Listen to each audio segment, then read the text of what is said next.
All right, everybody, thanks for joining me. I'm your host, Hype Man. This is an episode of Meet a Raven community member. We have Brik here, and thanks so much for joining me, Brik. No, pleasure, man. It's a pleasure to be here. Thank you for having me on. Yeah, of course. So when did you first get into Ravencoin? Yeah, look, it was around 4 years ago. I'm sorry, 4 months ago, not 4 years ago, 4 months ago, because Ravencoin hasn't been around that long. So Just 4 months. So, yeah, 4 months ago. Look, in terms of, obviously, in terms of we've got the real estate tokenization here in Australia, tokenizing residential property, but we were trying to engage in terms of NFT art, and although we looked after by DigiShares, they created our platform, our property tokens platform, and so we were aware of the Raven chain through them initially, because obviously they had that as part of a chain to tokenize real estate property on. But I also wanted to add some art to the properties in terms of NFT art. So I looked around. I went on to OpenSea. I went in there. We've done a few things on there and trial it out, and it was just hard to justify the gas fees on some of those pieces, and because the things you want to support the artists, but when you lose so much in gas fees, you go, well, it's just like I didn't get it in terms of how expensive it was. And then we looked at crypto.com as another one. And again, we've done some things on there, trial it out, and but again, they had their own issues, even just to be able to, I bought a couple of gifts at Christmas time for some family members, a couple of NFTs, and even to try to transfer to their wallet, their crypto.com wallet, was actually a challenge. So again, well, that's no good. And then I was waiting for Cardano, to be honest. Because obviously there's been a lot of hype about Cardano with the smart contracts and obviously NFT platforms, and I guess I was waiting for that in terms of to something to come out, and then basically I just I looked at Ravencoin. Obviously I knew Ravencoin because from a property tokenization, but not so much from an NFT perspective.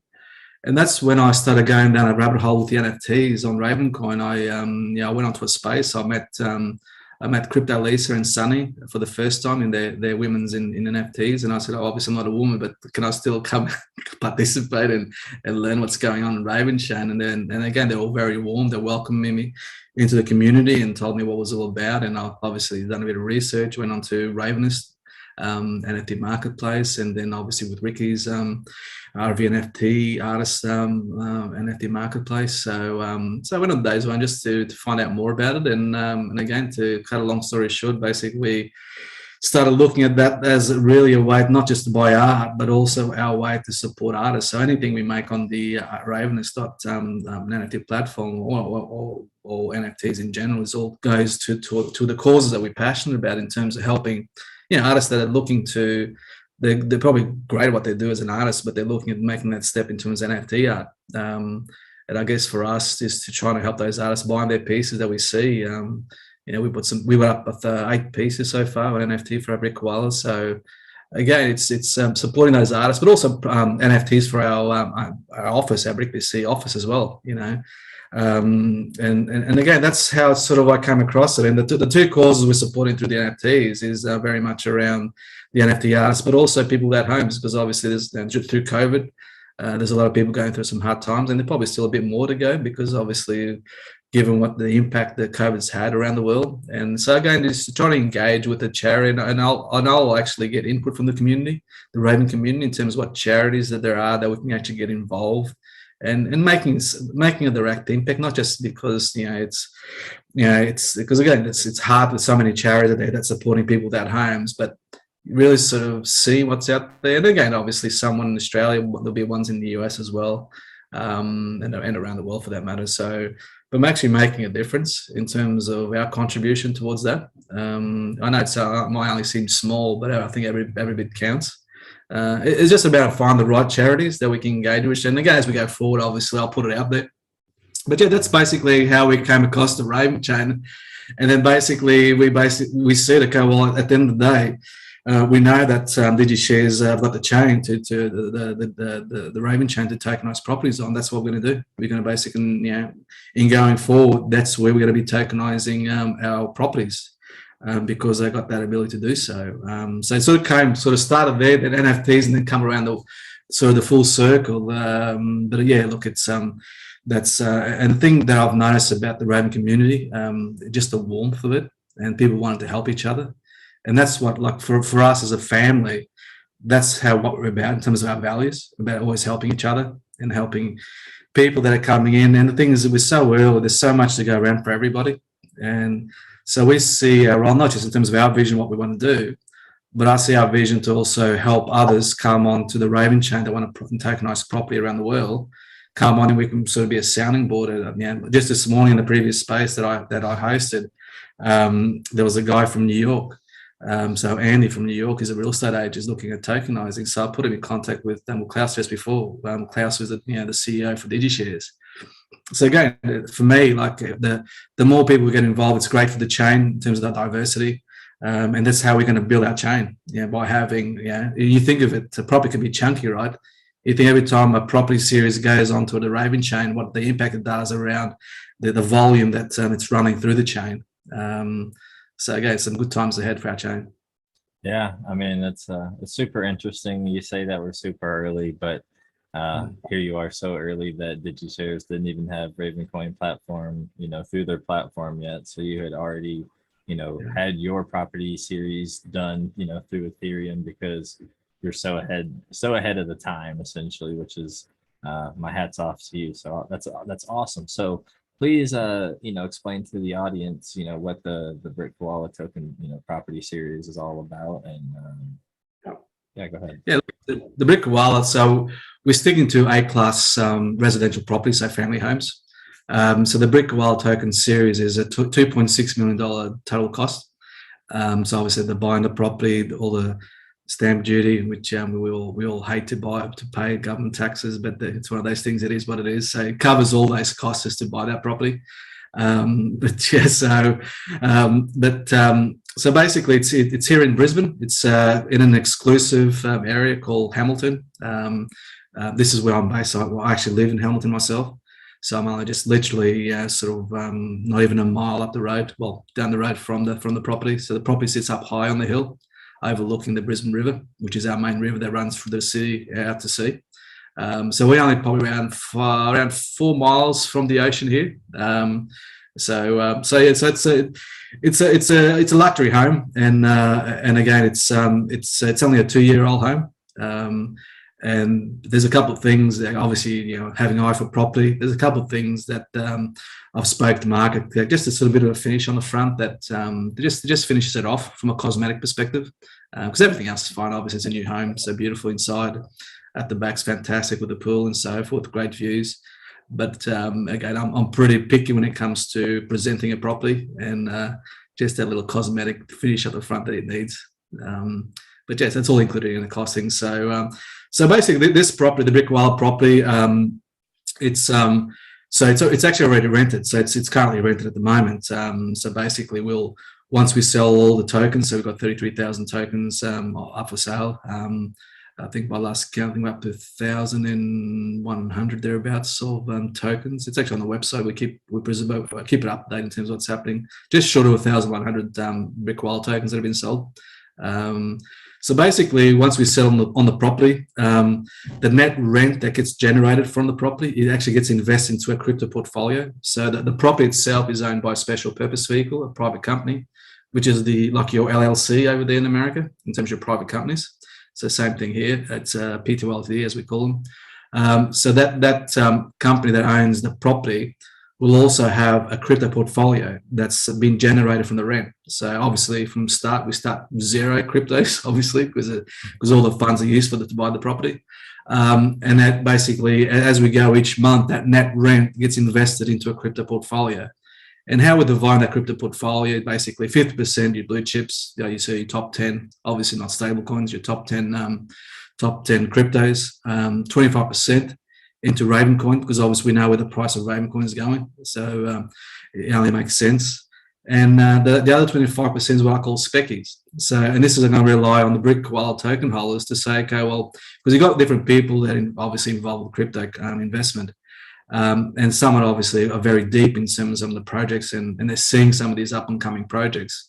So what we're going to do is basically each month have people put up 5 crypto projects, and basically we'll collectively actually vote on informally, not something formal, just informally, that we'll vote on one of those projects. Whoever gets the most votes, that's the one we buy that month with that 25%. So it creates a bit of fun as well.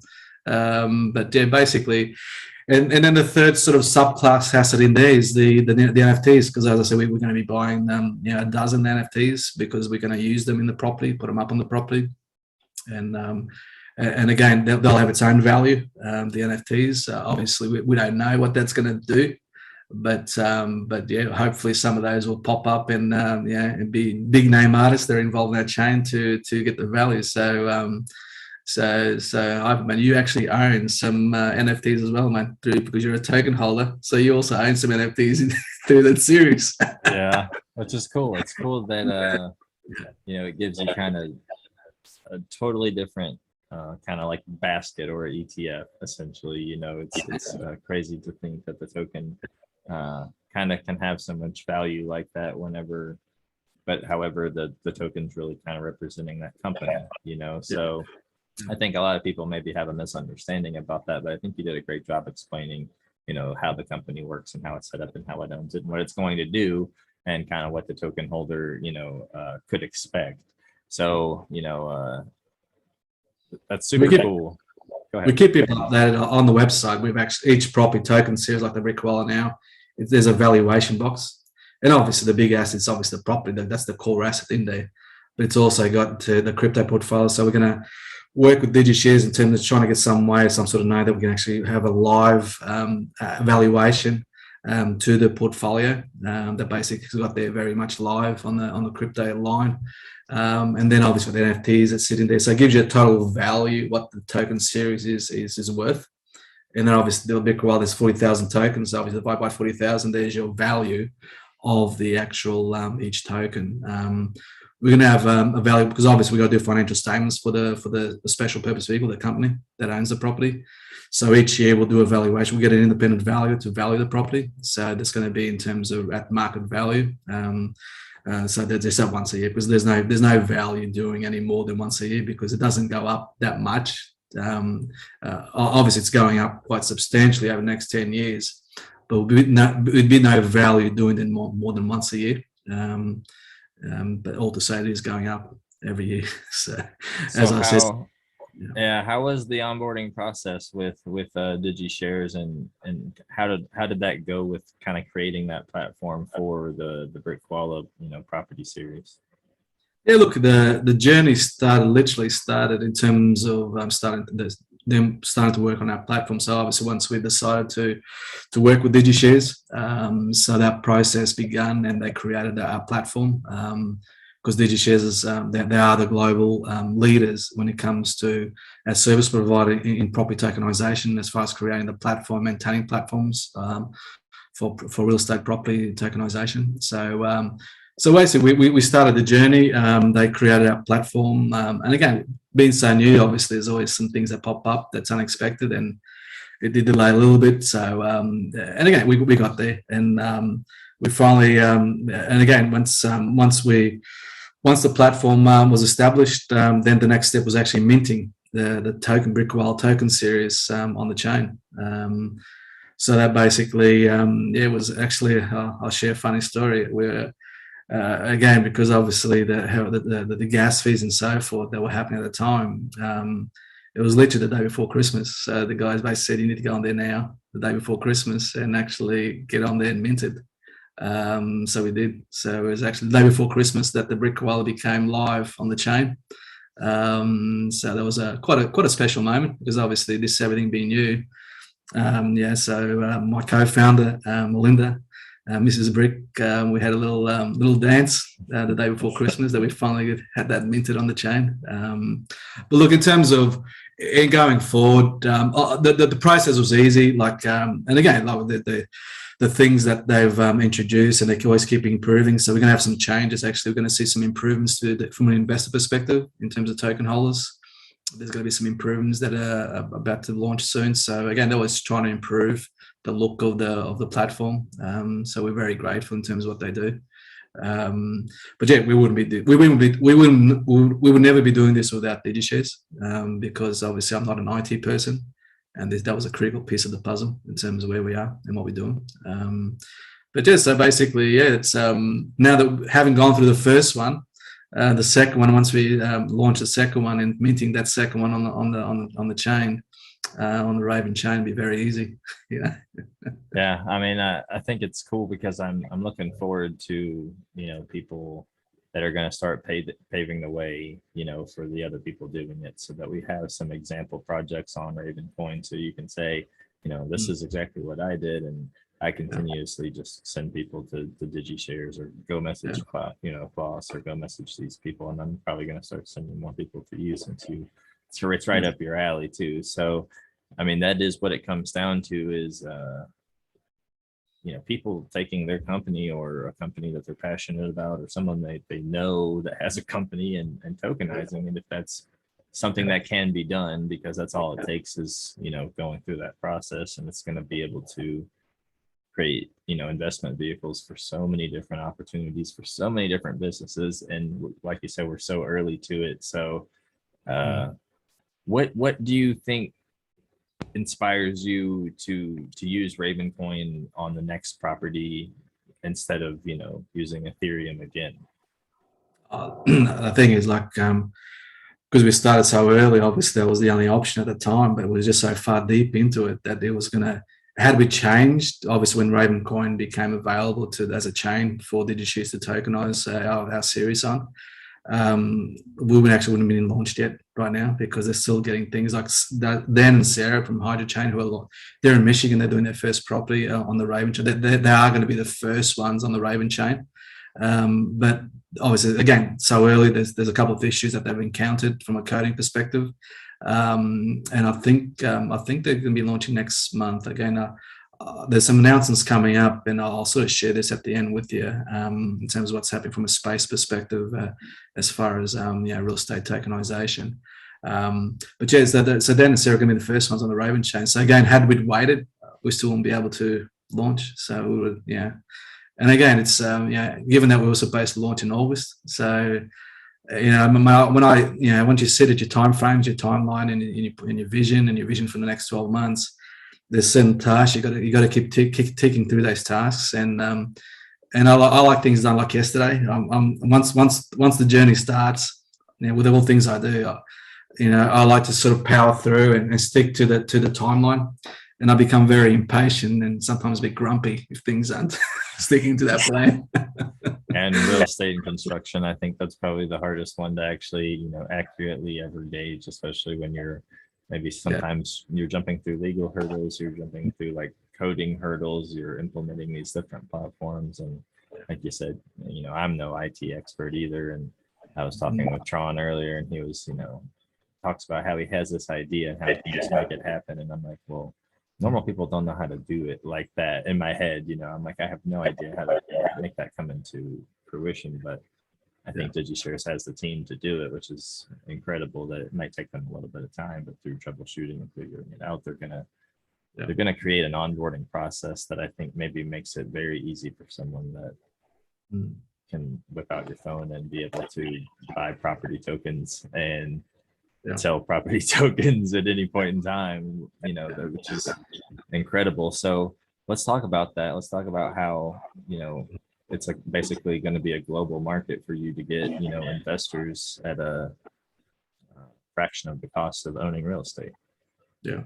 I mean, this particular, the Brik wallet, just coming back to Brik wallet. So each token is actually $80 US per token. So again, it's saying that you can just buy one if you want, or you can buy many. So it's accessible to anybody really. You know, even if you're in some of the developing countries, like in Africa, you got a mobile, you can buy our tokens. It's just a matter of going on our platform, because it is mobile friendly, and just going in there and buying it. So again, it's that accessibility. But in going forward, in terms of what we got planned is, over the next 12 months, we've got another 10 properties that we're going to be putting up, tokenizing. So basically, we pay due respect to the property that's up, like that Brik wallet. And then once we sold all that, we move on to the next one. And we always knew, we always have to be realistic. Obviously, the first one was always going to be the hardest one, because obviously you're trying to educate people what is property tokenization, especially Australia, in terms of, I mean, our target market is really the US, Europe, and Asia, to that matter. Because there's very little knowledge here in Australia. What is property tokenization? I mean, you guys at least have got some, obviously bigger population. Obviously, it does help because given that, because you're 1%. There is obviously a lot more than our 1% here. We've got 27 million people, so naturally it's always going to be a lesser part of the population. So really, apart from some of the families that I've dealt with over the years, that and trying to articulate what is property tokenization and adding to they understand property. And so we're speaking to 3 families at the moment to sort of come in and actually invest as sort of cornerstone investors, if you want to sort of label it that way. But our target market continues to be overseas in terms of who our token holders are going to be. Because again, as I said, in terms of it doesn't matter where you're at. Obviously, there's a couple of things at the moment that we've got a sort of total line as far as Russia is concerned, in terms of people trying to buy tokens that obviously with the Russian nationality. So we just got to be careful around that, because obviously there's everybody around the world, all governments around the world, are obviously making a very loud noise from a sanctioning perspective.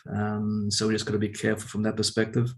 But otherwise, for anybody really, in terms of around the world, from all corners of the earth. But yeah, look, in terms of our approach, and I've always been this way, personal people, in all things I've done in terms of business and so forth, and looking after businesses over the years. And those fundamentals continue in terms of the trust, the loyalty, and dealing with people at a personal level when you're dealing with people. So although we can have a lot more people, obviously, as we go forward, but our approach is very much boutique, keeping that boutique mentality, but with a global focus is our approach. And because that's how, as a person and as a business in the past, that's always been my way of dealing with people. You got to keep it personal, and I think people appreciate that.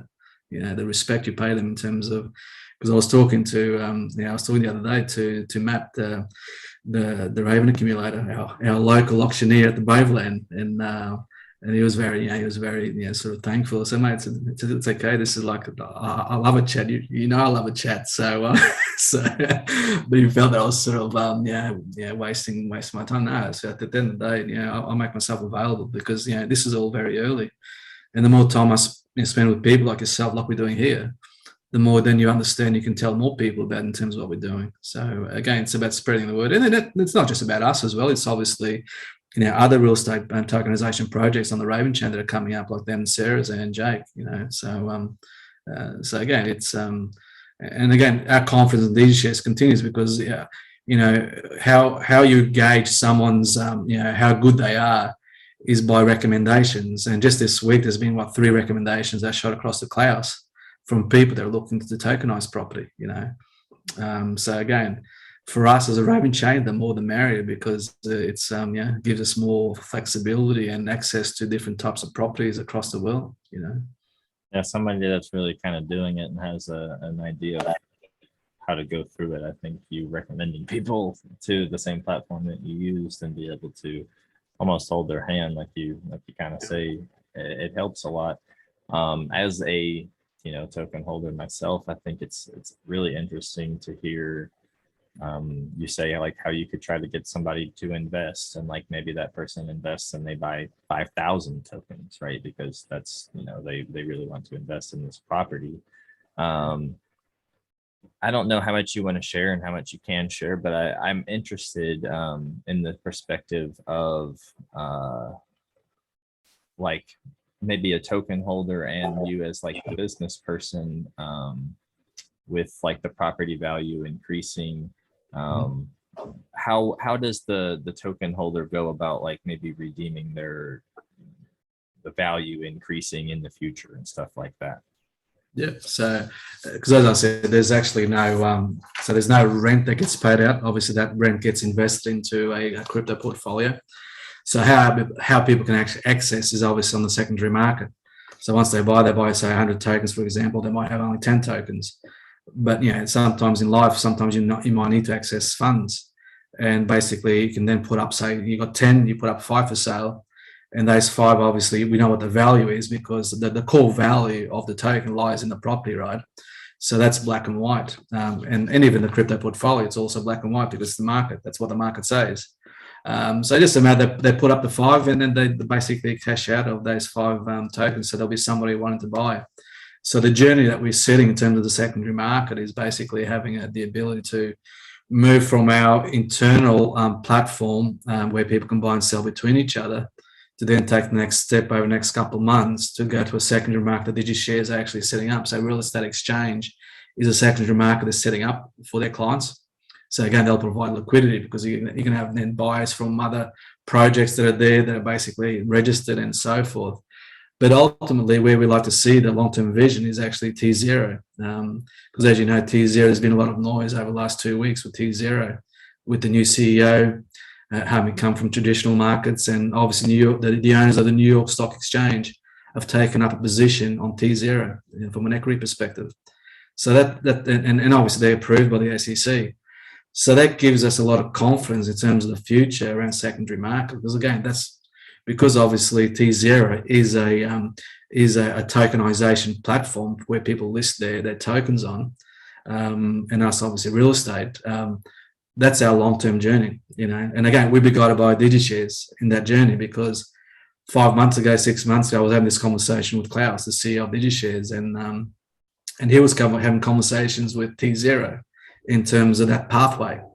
So again, this is all nothing new to me in terms of what's been happening over the last 2 weeks, given that they have taken that next step, going next level in terms of what they're doing. So ultimately, it's that's where we want to be with all our token series, listing those on there. Then because obviously it provides more liquidity, and more liquidity means that basically you can go in and out much easier if you're selling 1 token or 10 tokens or whatever the case may be. So that's our ultimate vision when it comes to secondary markets. But again, we were looked after by the best, the DigiShares, so they'll give us the guidance. They know all the people there, so that's obviously puts us at a big point of difference. Yeah, I think it's cool because DigiShares and T0 both blockchain agnostic. They don't care what blockchain you as a business want to tokenize on. But from me being a Ravencoin supporter, it's very encouraging you saying, I have these businesses with these properties and I want to tokenize more of them on Ravencoin. Because it's just going to take more and more people like you doing the same exact thing and making that, kind of liquidity happen, and more people will follow in your footsteps, and it'll be other businesses besides, ones that hold properties, right? So I think that will be the really exciting part. And I think the secondary market coming to these tokens is really fascinating. I think, like you say, we're very early. I think some people right now, maybe in the Ravencoin community or T0 community or the whole community that we're in, maybe are impatient with, the development. And when I was talking to Tron today in my, similar interview, he said that basically for T0, all it is implementing, send and receive for Ravencoin, and it can be done, but it does take people tokenizing on Ravencoin and it being a big enough thing to go on T0. So that's all it takes, though. So it's legally, it's maybe still a little, they're still figuring it out, but it's coming soon, it sounds like. So it's super exciting, and it's exciting to hear, historically, real estate property has continued to rise. You guys chose a luxury home and it sounds like what a great neighborhood. And you're also going to be investing in crypto. So it's like, if crypto does well, the token's going to do extremely well. If crypto does not do well, maybe it'll be different, but maybe you can also change the pathway that the money is allocated and things like that. As a business, you have to make a business decision and talk with your token holders. I guess that's what you do, and you vote and you make decisions as you would a company, I suppose. So what do you think your next 2 to 3 years to look like? I know it's so hard to even judge 12 months, but if you can try to just put that into perspective to what you think could happen, that would be cool to hear. Yeah. Look at obviously we've set out our 5-year vision. Like with all things that when I set up businesses, I always talk about the 5-year vision. I mean, blockchain's obviously a bit harder to predict the 5-year vision because it's always changing, right? So, what was 2 years ago in blockchain in Ravencoin is totally different what we are today. But fundamentally, you still know where you want to go. Fundamentally, as I said, from a number of properties, I like to think that obviously we've got 10 planned after this one, so it'll be 11 in 12-month period, and again, we'd like to sort of be in a position that the next 12 months after that, we can actually double the number of properties because by then there's a demand for them. People know there's more people that know what's happening. And again, making sure you're still keeping boutiques, not in the matter of quantity, it's making sure it's the quality is always there and the engagement is always there. So again, our plan is like 10 this year, 10 plus the Brik 11 next 12 months, 20 the net following year, and keep it to that 20 mark because that's manageable in terms of what we're trying to achieve. Because then obviously we've got the ability to, long as part of that vision to be on T0, So then having all those property token series on T0 is obviously the objective. But yeah, I think it's only a matter of time in terms of, I know I've had this discussion with Tron Black about, he actually came into our space 2 weeks ago into our Q&A, Brik Q&A that we held. He actually came into our space and he was, and we were fortunate enough in terms of him making some comments, but I also understand that, as a massive point of difference to the Raven chain, we've got to make sure we keep it decentralized. And he's obviously very conscious what he actually says. And basically, what I keep reminding people, basically, Tron will provide the seeds. It's up to us to nurture those seeds because, again, the last thing he wants to be seen to be doing is to be directive of the chain.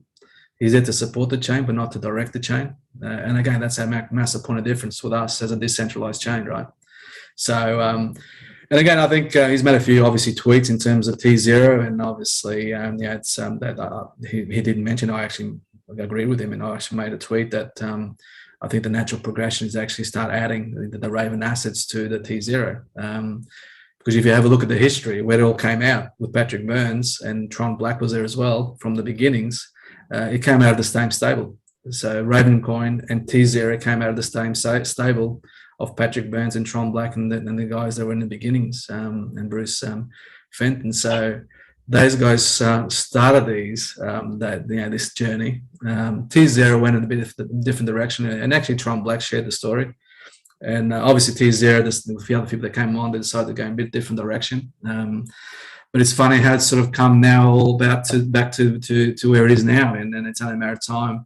And again, there probably would have been some things they probably couldn't add Raven to so early because given that they came out of the same stable and maybe to not compromise what they were trying to do, that was probably a bit too early to add Raven assets to the chain. But I think where we are now, I think it's a different story. And obviously the guys who have come to CEO, they've come on board, and obviously with the vision they've got, I think it's only a matter of time in terms of Raven assets gets added onto the T0. Actually, just as a side note, just coming back to something you said, Hyperman, is so there's 8 projects thereabouts on the T0 platform right now. So I actually signed up during the week because obviously I want to learn in terms of the platform, T0 platform and so forth. But they actually had the first DigiShares client on to list on just actually during the week. They were listed on T0. So again, that set the pathway in terms of the T0 and DigiShares journey. So again, that gives us great confidence because now we've also got a DigiShares project on the T0 platform. That's big news. That's big news. That's really cool. I did hear about that, but it's a commercial project. It's a multi-story commercial project. I think it's called Mirror. Don't quote me. It starts with the name Mirror. But yeah, it's on there. So I mean, there's only 8 projects there anyway, so you'll be able to see it straight away. So that's fantastic news during the week. Yeah. Yeah, that's super encouraging for you then. I mean, I think it is just, getting, some awareness that to your token and to the Raven chain.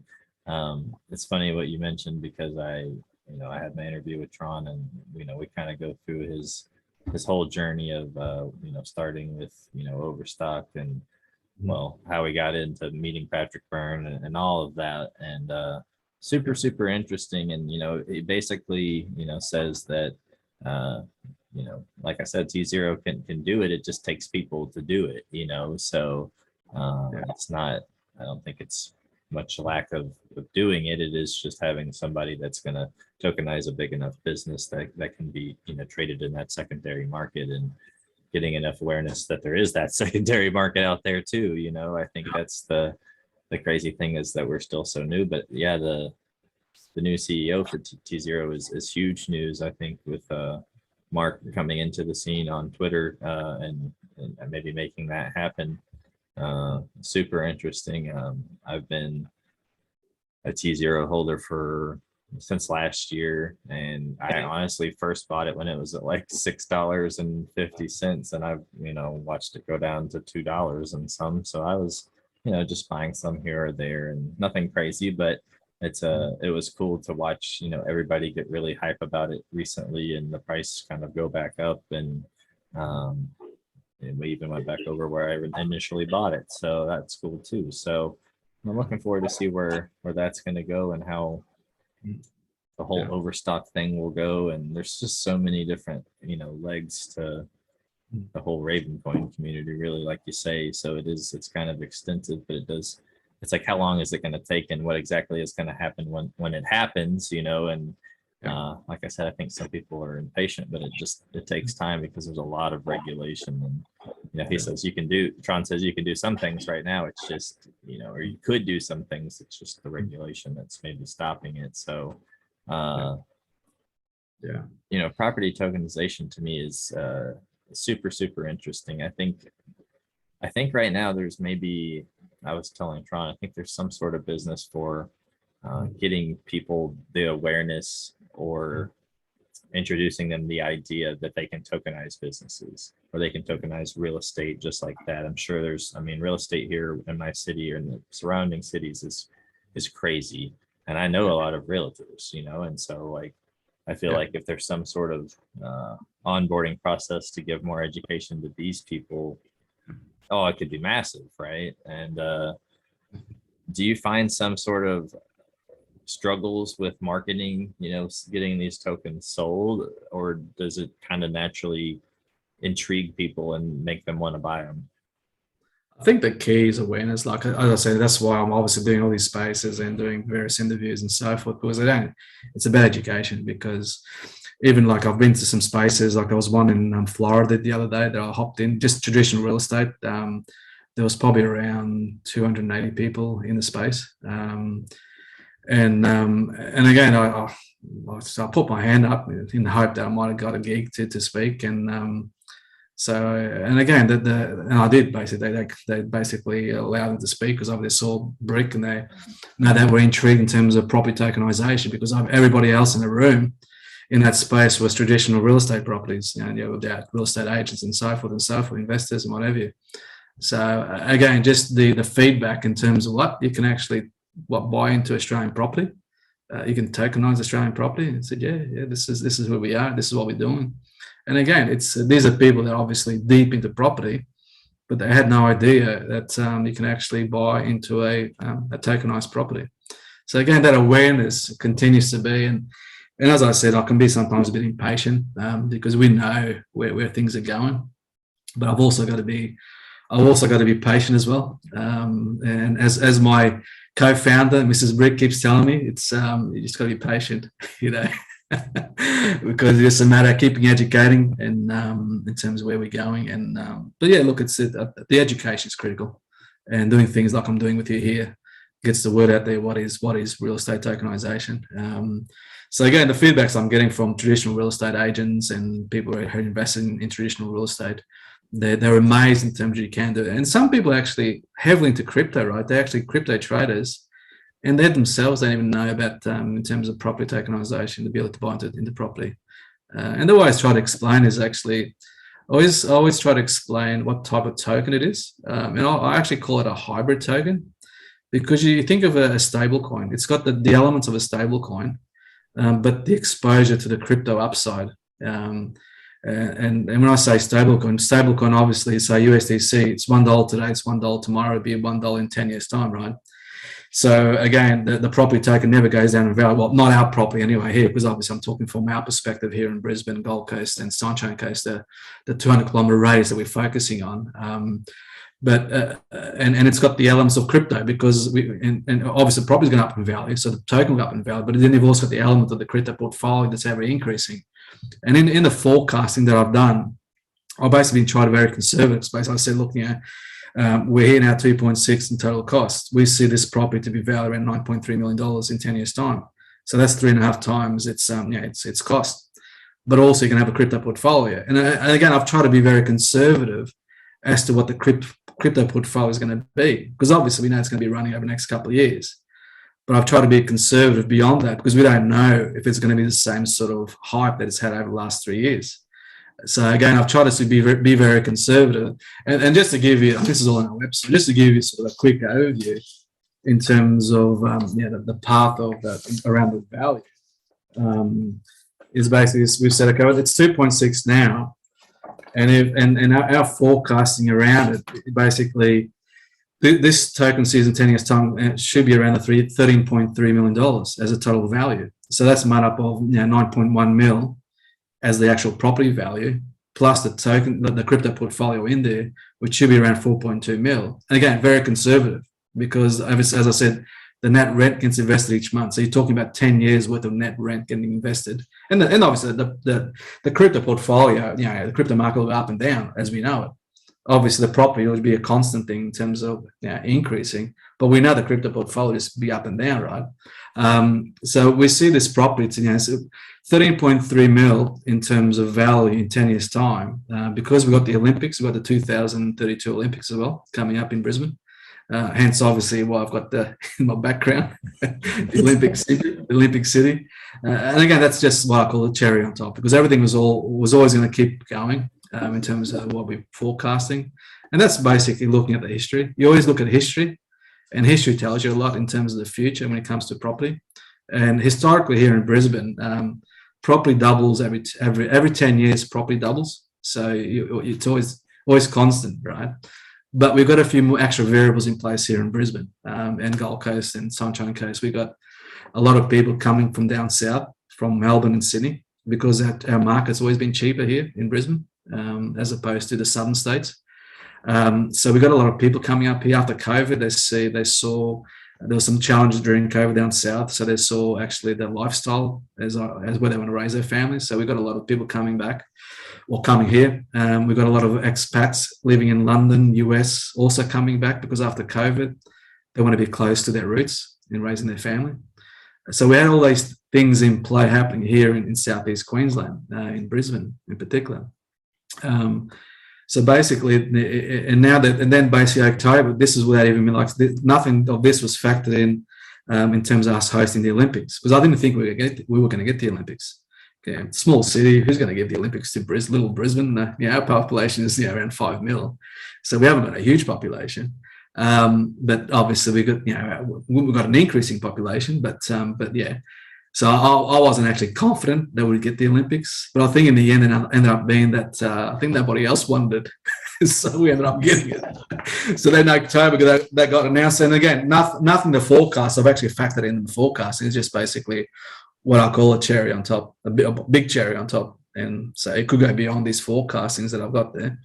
But so that's sort of the future and the outlook in terms of what we're trying to achieve here. So, and so again, education is a key.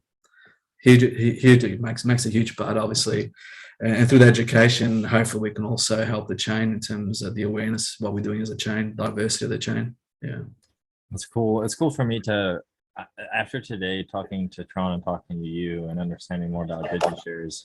It's really like you know, as a business owner, you just walk up to them and you say, hey, this is the company that I have, essentially, you know, if it's your company like that, who holding a property, I want to tokenize with this chain, and they're going to create a platform and you're going to mint it.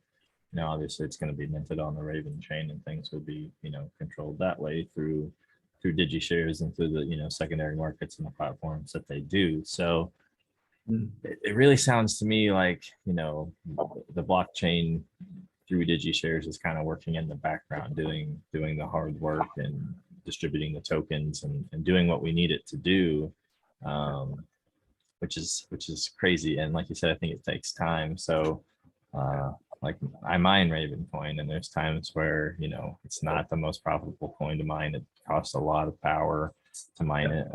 And some people would just mine Ethereum and convert it. And sometimes you can do that too. I mean, it makes sense. And I think you're still supporting Ravencoin by getting more Ravencoin, if you ask me. So, you know, but it makes me very bullish for, like, you know, it's still maybe a 8 to 10 year kind of timeline of when there's really going to be true value to Ravencoin and the Raven chain, and tons of business tokenizing through using the restricted assets, using maybe through DigiShares like that. So it's crazy to hear how, you know, you're already taking advantage of this, and you're so far ahead of so many people. I think I want to start educating some people on your project and the different projects, and thank you. Kind of just because I think there's a lot of people that are missing out, you know, and I think a lot of people miss out on being early to things. And so I think it's just good awareness to give them that awareness that, hey, this exists and you can invest in something, this kind of investment vehicle, if that's what you desire. So final thoughts about, you know, Ravencoin and tokenization and anything like that? Yeah, look, there's a great future. I mean, you just said that you mine Raven, so you got to think in terms of once these lumpy assets starts coming onto the chain. Obviously, you know, most of our activity has been around NFTs, obviously, in terms to date, which is great, you know. But when you start talking about serious volume, you know, then you start talking about properties, real estate properties being lumpy assets. And there's 40,000, like with the Brik, I got 40,000 tokens that basically, you know, and you got the people, the activity people in buying and selling those tokens, and you had more of those like ours over the next 12 months. And then you got other people also coming on and doing the same thing. It certainly gives a great future for the Ravencoin chain. So as a miner like yourself, you can see that activity, and obviously, you know, it's be good times from a mining perspective, and also in terms of generally, in terms of obviously the more activity we've got on the chain, that means there's the people ability to buy and sell. If it's NFTs, if it's property tokenization, we've got a movie project coming on with Philly's daughter Haley. We've got music, so it's such a diverse chain. Like even at the moment, I'm trying to convince a DAO. They're doing Devlin's doing a DAO project that he's actually doing commercial property. And probably if I can sort of not to sort of go away from the discussion, but if I can sort of recommend people, if they're looking at tokenizing real estate, just focus on the area that you're based at, because laws across different countries are different. The last thing you want to do is get in trouble with that particular country. Like we're focusing on is we're not even going interstate. Like my vision is not even going to interstate. Is actually staying within this 200 kilometer radius, because all my networks are here. Our point of difference is my access to property, because of the architects, the town planners that I've got here. You know, the builders, the developers that I know here. So for me, I've got an unlimited ability to access property. Obviously, it's got to meet the criteria that we have, but for me, I've got unlimited property to tap into just in that 200 kilometer radius that we're based in. So if I can recommend, because I know Devlin from the DAO project and the commercial property, he came into one of our spaces, and I said, because he was looking at the Gold Coast to tokenize real estate on the Gold Coast here, which is 100 kilometers south from Brisbane. And I said, look, if I can make any recommendations, basically, wherever you're based, he was based, so I think in Nio. I said, just focus on there, be good at what you do there, because your network's obviously there. Focus on that area. There's enough opportunity. If you look deep, there's enough opportunities. But the biggest thing is the compliance side of things from a legal perspective, is making sure you know that when you're operating in that area, in that state, that country, that you're all over the legislation that you need to meet. You've ticked all the boxes. Once you start going to different countries, total different laws. Like that's why for us, this is where we're going to focus. You know, this is our point of difference. because of all the things I mentioned before. So if I can sort of recommend in terms of people that are looking at tokenizing real estate, whatever area you are that you're going to be doing, just focus on that area, because you'll find there's enough opportunities by going deep into those layers that where you're at, but yeah, look, it's and again, look, we continue to be supporters of Ravencoin, and we have very bullish on what the Ravencoin value is going to be doing in future, and I think when we start putting these lumpy assets onto the chain, the activity is unlimited in terms of where it's going, and you start talking about T0 and so forth as part of that long-term journey. Yeah, look, I wouldn't even say 10 years. I would say within the next 2-3 years, I think we're going to see a massive difference as to what's happening on our chain, the Raven chain. That's my view, because when I was involved, I was very heavily involved in terms of investing when the internet was happening. And the things I'm seeing now in terms of how fast we're going as a block, in terms of blockchains in general, and then you have a look in terms of what's happening in property tokenization. It's the speed is much greater than what I experienced during the internet boom. During those .com eras, the 98s, 97, 98s, 99s, we was chucking money at new floats, IPOs here in Australia, never in the US, but just here in Australia, and I see what those projects did. And then you basically translate what's happening now, that the big movement here on the blockchain. I think I keep referring to the bus. You got to ask yourself whether you're going to hop on the bus, because if you don't, you're going to miss the bus. And because as a Raven chain in particular, we're all on the bus, sitting in different seats, but we know what the journey is, and we know what the destination is, where we're going. So again, I just hope people can look back, that if you were around the internet era when it was all booming, and you reflect and you missed the bus then, well, here's an opportunity to get on the bus, and don't miss the opportunity. Yeah. I mean, I agree. I think I've done a lot of research with different cryptos, and I think, I've never had tons of money. So anytime I've invested, it wasn't tons of money, but I've been around for a long time buying, bought pieces of Bitcoin at, $3,000 or $4,000 of Bitcoin, which is cool. But, and buying Ethereum at, $200 or $300 in Ether, and, buying Ravencoin at 5 cents, so I think it's, those two have paid off a lot. And I'm just going to be patient and let Ravencoin pay off, because I think if you read the white paper, I mean, between what it can do for NFTs, what it can do for STOs, it's just like its own platform, really. So, and people are going to continue to build on it. I mean, the NFT marketplaces, these different businesses that are being built, they're going to change the game. They're just not built yet, or they're being built currently. So I think people should be inspired and should start building, because if you know how to do this stuff, like, there are so many businesses that could be created right now. I mean, I just keep thinking of them, and I think, like, maybe having money to make these businesses happen are maybe the biggest thing withholding some people. But I think some people will be able to do it. I think some entrepreneurs will be created out of thin air from being inspired to do this. So you've given me a lot to think about with your property token series, and wanting to educate more people that hey, you can invest in a Australian real estate property if that's something you desire, and you can do it right now. And it's not hard. You just have to go online to do it, and you do have to KYC and show who you are and prove who you are, but you're technically investing in a property legally across the country, which is awesome. And it's good to feel like, as an investor, you can do it legally, and there's nothing to hide. So it is just a very different investment and different investment vehicle that most people are used to. So I think having that exposure is awesome. Final thoughts?